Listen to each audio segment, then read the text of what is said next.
Pastor Dave. Um, so I'm just sending you a bunch of sketches. This is something that I do not tell my students to do, to give clients things that are in such a raw state. But here are a bunch of different directions, although now that I'm looking at them, they look all very similar.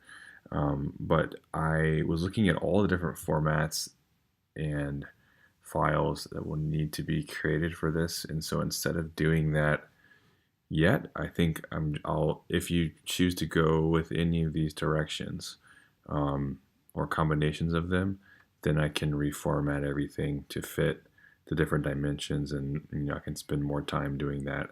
And then I assume if any of these are going to be used, once I've done that, it'll probably go through one more process of adjustments or anything like that. But the interpretation of the word reality, for me anyway, was less literal, in some of your descriptions, but more of thinking about the dimensions of reality, but are the tension between perspective, the tension between layers, the tension between dimensions.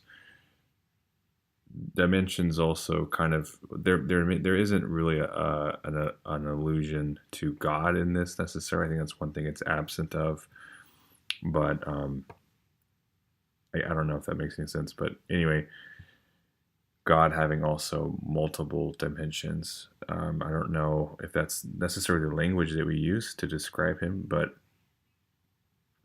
any case, those are all things that were on my mind, and it looks like I'm not necessarily living in reality, but living in some type of '80s arcade sci-fi game. So apologies if it looks like that. That's kind of just the direction that things went.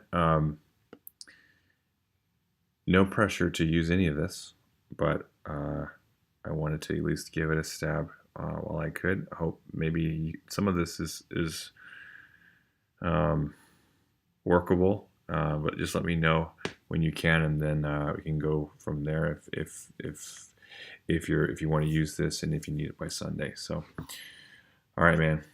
Cheers.